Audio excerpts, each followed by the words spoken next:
Série Êxodo. O que significa a palavra êxodo? A palavra êxodo significa sair, ir embora, partir. Você lembra quando a gente era adolescente, a gente ia na escola, a gente aprendia o êxodo rural, né? O que a gente aprendia lá na escola? Êxodo rural, saída do rural para cidades.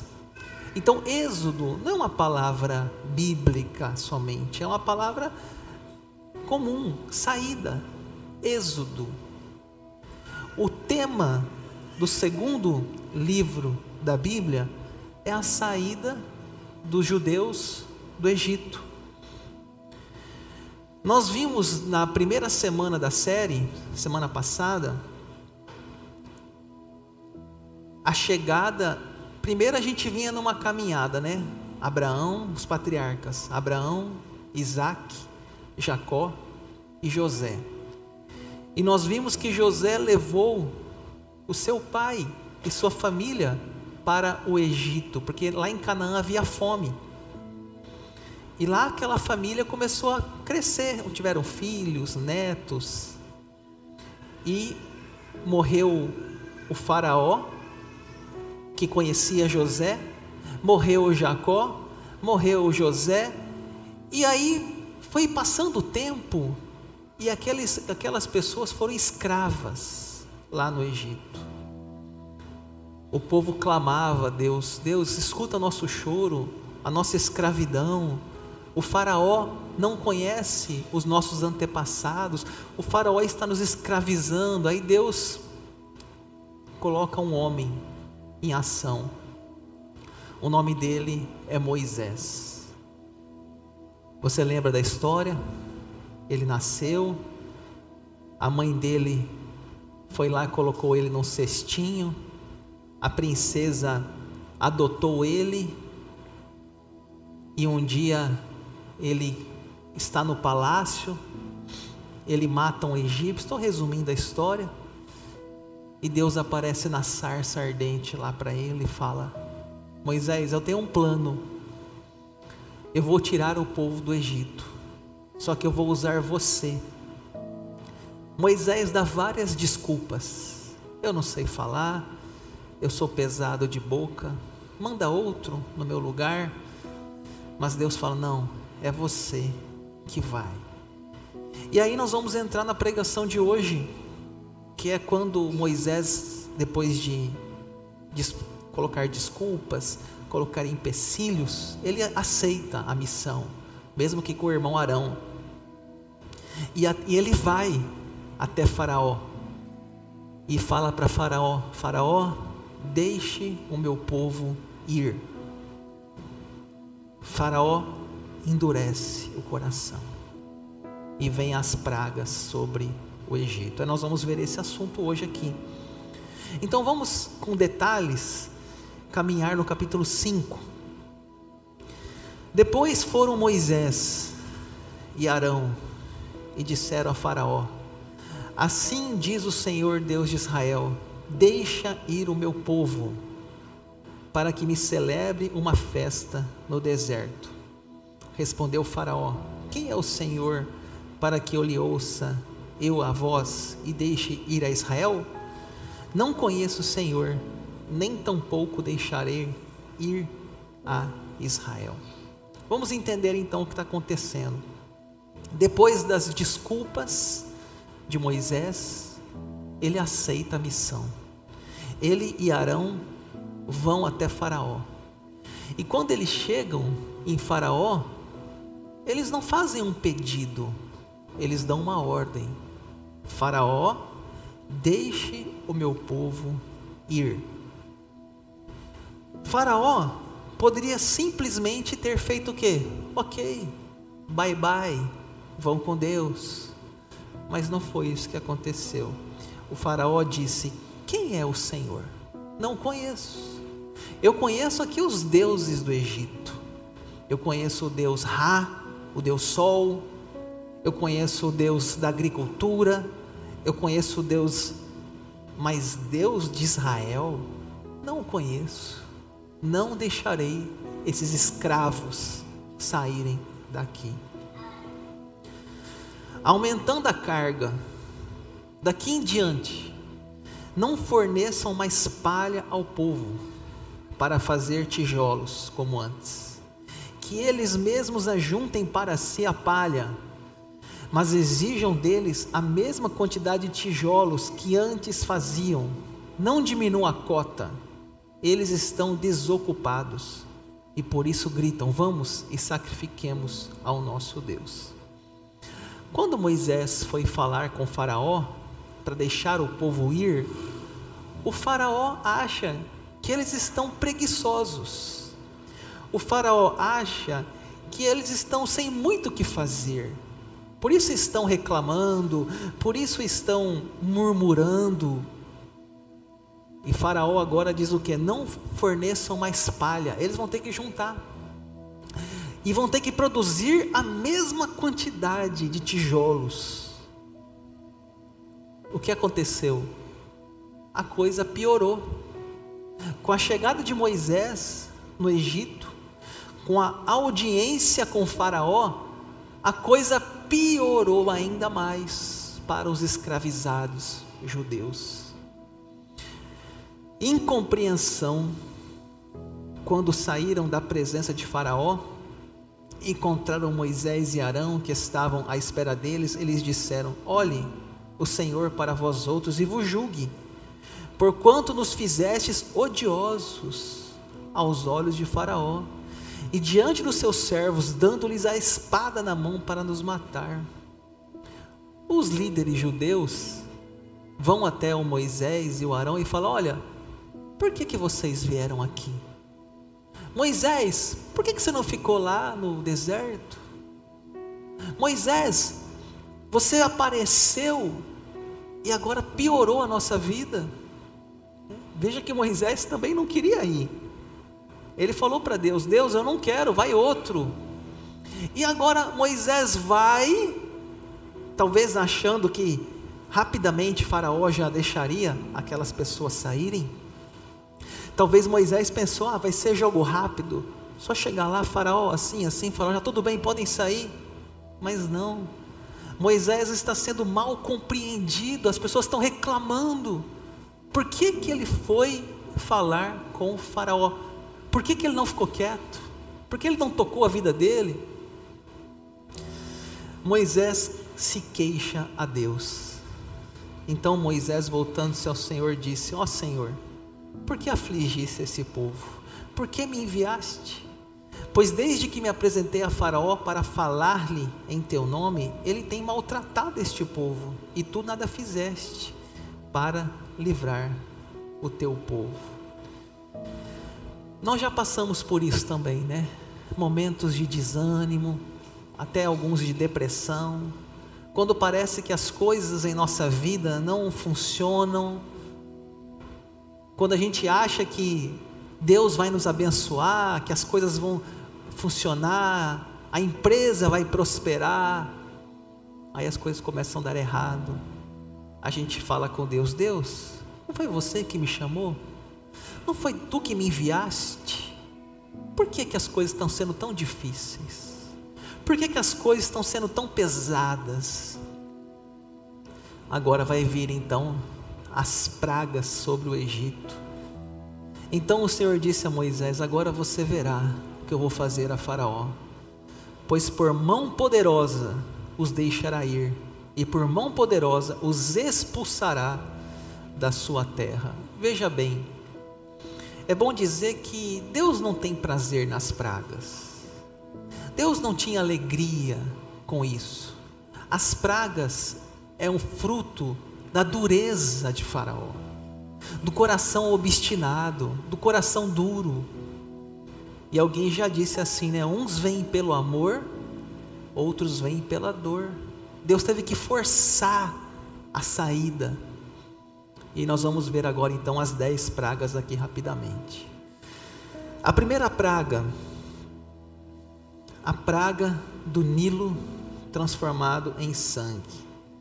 Fizeram Moisés e Arão como o Senhor lhes havia ordenado. Arão, levantando o bordão, feriu as águas que estavam no rio. À vista de Faraó, veja que Faraó viu, e seus oficiais, e toda a água do rio se tornou em sangue, de sorte que os peixes que estavam no rio morreram. O rio cheirou mal, e os egípcios não podiam beber a água do rio, e houve sangue por toda a terra do Egito. Talvez você já assistiu o filme, e o filme mostra lá Moisés e Arão tocando no rio, conversando com o Faraó, naquela relação ali de conversa, proximidade. E ali, quando ele toca no rio com seu bordão, a água vira sangue. Gente, o rio Nilo, primeiro, para eles era um deus. Eles tinham muitos deuses. O rio era um deus. Segundo, você imagine a maior fonte de água, de peixes, de alimento, secou. Não tem mais água, agora é sangue. Como que eles vão se alimentar? Diz que cheirava mal o rio, os peixes morreram. Talvez o que Faraó poderia ter feito? Na primeira, deixa o povo ir, eu libero. Mas o texto vai dizer: virou-se Faraó e foi para casa, nem ainda isso considerou o seu coração. Faraó obstinado, duro como uma pedra, vira as costas e fala: isso aí é coisa pouca. Vem a segunda praga, a praga das rãs. Arão estendeu a mão sobre as águas do Egito, e subiram rãs, cobriram a terra do Egito. Talvez tem pessoas aqui que têm medo de rãs, sapo. Tem pessoas que só de ver um sapo já fica com medo. Agora você imagine a sua casa tomada de rãs e sapo. Imagine na sua cama tem rãs, na sua panela tem rãs, na sua cozinha, no seu lençol. As rãs, diz a Bíblia, que estavam nas amassadeiras, nos fornos, nas cozinhas. E aí você pensa: nossa, já podia ter sido o suficiente. Faraó podia ter liberado. Não, Faraó endurece.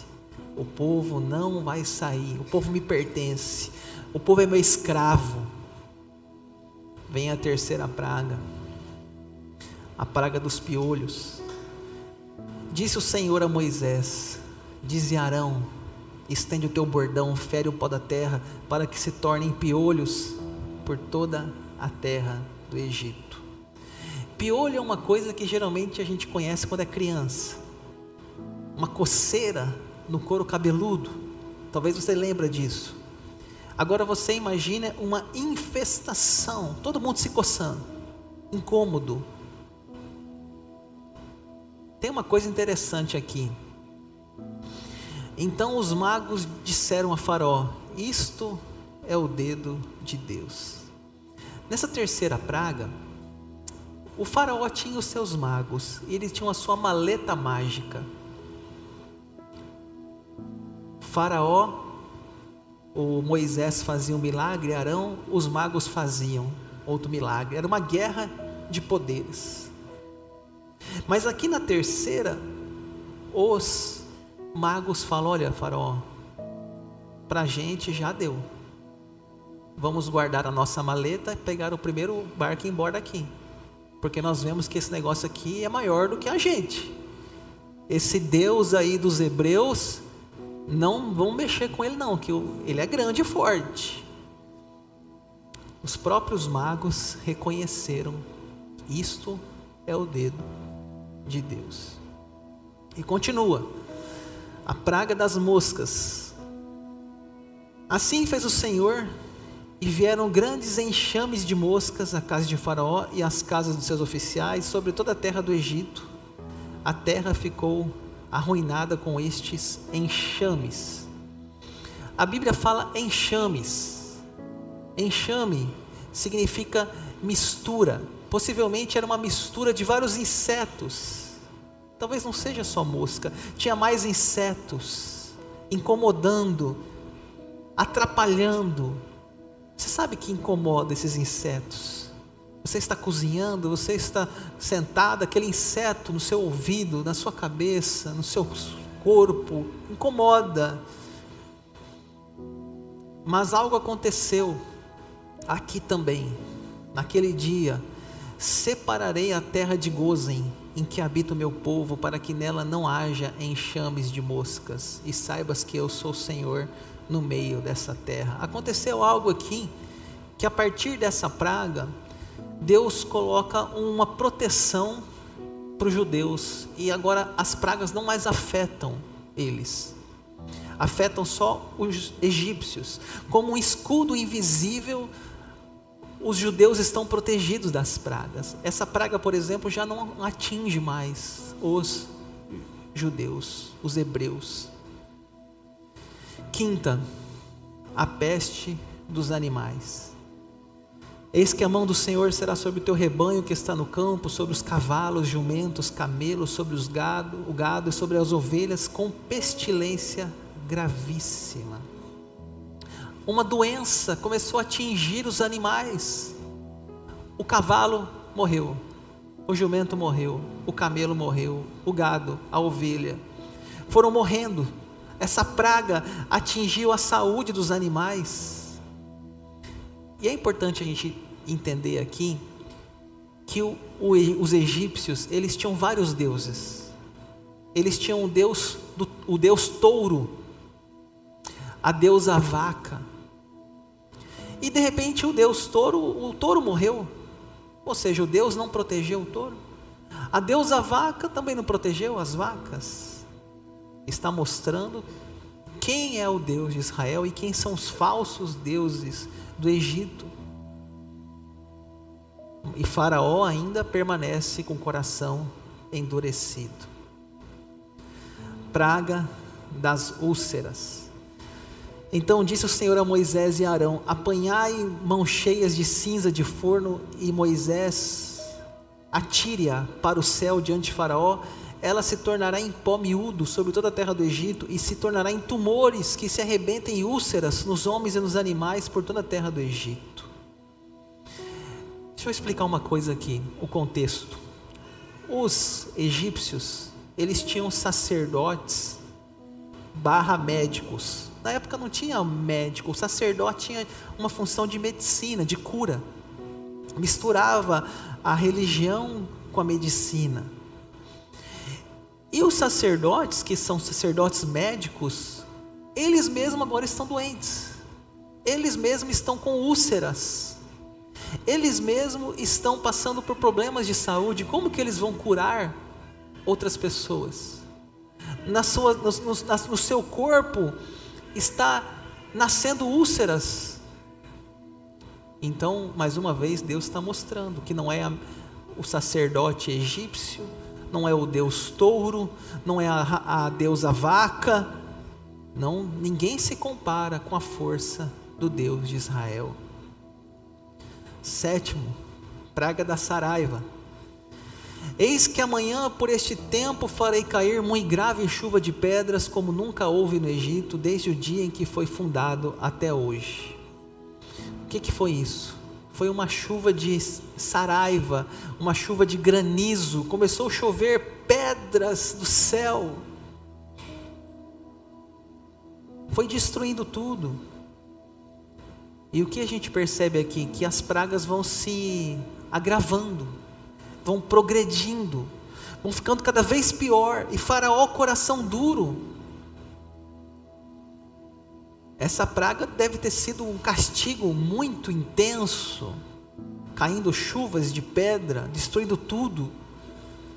Mas assim o Faraó ainda, não, eu vou pensar, eu vou refletir. Depois você lê, ele mostra um arrependimento superficial, mas logo ele endurece de novo, fala: não vai sair. Praga dos gafanhotos. Do contrário, se recusares deixar ir o meu povo, eis que amanhã trarei gafanhotos ao seu território. Eu não sei se você já teve uma experiência com gafanhotos. Eu não sou do campo, eu não sou do sítio, eu não tenho fazenda, nem sítio, nem um rancho. Mas eu tinha em frente da minha casa uma plantinha tão linda que era uma decoração. Eu nem sei que planta que era uma plantinha que era uma decoração, tipo um coqueiro. Aí um dia apareceu um gafanhoto nela. Aí depois apareceu 2. Aí apareceu 3. Eu falei, onde esses miseráveis tá vindo? Resumindo, mataram o meu coqueirinho. 3 gafanhotos. É uma praga. Quem já conhece essa praga, sabe como funciona, eles destroem. E você imagine uma invasão de gafanhotos no Egito. O que eles fizeram? Plantas, campo, comida, trigo. E ainda Faraó permanece duro. A 9, já estamos indo para o final, a praga das trevas. Então disse o Senhor a Moisés: estende a mão para o céu e virão trevas sobre a terra do Egito, trevas que se possam apalpar. Por 3 dias houve uma escuridão no Egito. O texto chega a dizer que era tão escuro que nem eles conseguiam enxergar. Cadê o Deus Sol? Cadê o Deus Ra? Por 3 dias está dormindo? Por 3 dias está escondido? E nesse dia o faraó, ele fala assim, tudo bem, vocês podem ir, mas não vai levar tudo não. Aí Moisés fala assim, não vamos deixar nenhuma unha para trás, nós vamos levar tudo que é nosso, as crianças, as mulheres, os homens, os animais, não ficará nem uma unha. Faraó, então se for assim não vai sair. Vamos para a 10ª, a praga da morte dos primogênitos. Moisés disse, assim diz o Senhor, cerca da meia-noite passarei pelo meio do Egito, e todo primogênito na terra do Egito morrerá, desde o primogênito de Faraó, que se assenta no seu trono, até o primogênito da serva que está junto a Mó, e todo o primogênito dos animais. Essa praga tocou muito forte no coração, porque tocou no filho de Faraó. Talvez até as outras pragas, ele ainda se via no conforto do seu palácio, ainda tinha pessoas abanando ele, protegendo ele das moscas, das rãs, ainda ele tinha um certo conforto dos seus empregados, do seu palácio, mas aqui ele tinha um filho, e o filho mais velho era o que ia dar sequência ao trono, e esse filho morre. Ali Faraó sentiu a dor, ali ele não resistiu mais. Ali ele disse, saiam daqui, vão embora. E você sabe que na casa dos judeus havia o sangue pintado nas portas, e o anjo não entrou na casa dos judeus, dos hebreus, só na casa dos egípcios. Os judeus estavam inclusive saindo do Egito nessa noite, estavam se preparando para sair. Uma grande multidão saindo às ruas, marchando em direção à fronteira, em festa, em agradecimento, porque agora eles estavam podendo sair da escravidão. O faraó disse, por favor, saiam daqui, eu não aguento mais tudo que está acontecendo aqui no Egito. Aplicações práticas. Semana que vem a gente vai continuar a pregação a partir desse tema da saída deles. A primeira aplicação prática, obediência mesmo quando as circunstâncias parecem piorar. Quando Moisés ele vai ao faraó, ele pensa assim, talvez vai ser rápido, né? Só chegar lá no faraó e já rapidinho já vou resolver, estou livre dessa missão. Não. O faraó coloca mais peso, os seus irmãos reclamam com ele, vem as pragas, que eu quero dizer aqui? Às vezes, mesmo quando fazemos as coisas certas, e mesmo que façamos a vontade de Deus, as coisas podem piorar. E não significa que você está errado e nem que Deus te esqueceu. Mas o processo de Deus é esse. Ele está trabalhando, Ele está movimentando. Nos bastidores, Ele está preparando uma libertação. Mas a gente às vezes quer o imediatismo. A gente quer que as coisas se resolvam. Mas Deus tem uma visão maior das coisas. Ainda tem um faraó para ser derrubado. Continue obediente. Continue fazendo a vontade de Deus, mesmo quando as coisas parecem piorar. Pastor, meu Deus, eu cheguei na igreja, achei que as coisas iam ser mais leves, parece que as coisas estão mais difíceis. É assim. A vida cristã não é fácil. Jesus não prometeu vida fácil, mas continue no propósito, continue na direção divina. Deus está no controle. A segunda lição, a importância de um coração sensível à voz de Deus. Aqui nós vamos ver Faraó, coração duro, coração de pedra. Tem muito faraó ainda hoje, pessoas que têm um coração duro. Deus fala através de alguém, Deus fala através de uma música, Deus fala numa pregação, Deus fala através de um hino, Deus fala, mas a pessoa endurece, fala, não vou fazer isso. Ela resiste à voz de Deus. Deus coloca amigos, Deus coloca pessoas, mas ela resiste. Tem uma frase que fala, alguns vêm pelo amor, outros vêm pela dor. Às vezes vem a dor, às vezes tem que vir um terremoto, como lá em Atos, Silas, Paulo na prisão, terremoto. Às vezes tem que vir as pragas, para que nosso coração se sensibilize. Como seria bom se fôssemos pelo amor, fôssemos pela voz suave de Deus, mas muitos endurecem, dura cerviz. E em último lugar, o sangue do Cordeiro nos lembra de Jesus Cristo. A última praga foi a Páscoa judaica, saída. Eles saíram do Egito, e depois de muitos anos depois, um dia Jesus Cristo estava comemorando a Páscoa, e aí ele pegou um pão, ele pegou um cálice, ele disse, agora nós vamos comemorar uma nova história, a nova aliança. Este sangue é a nova aliança.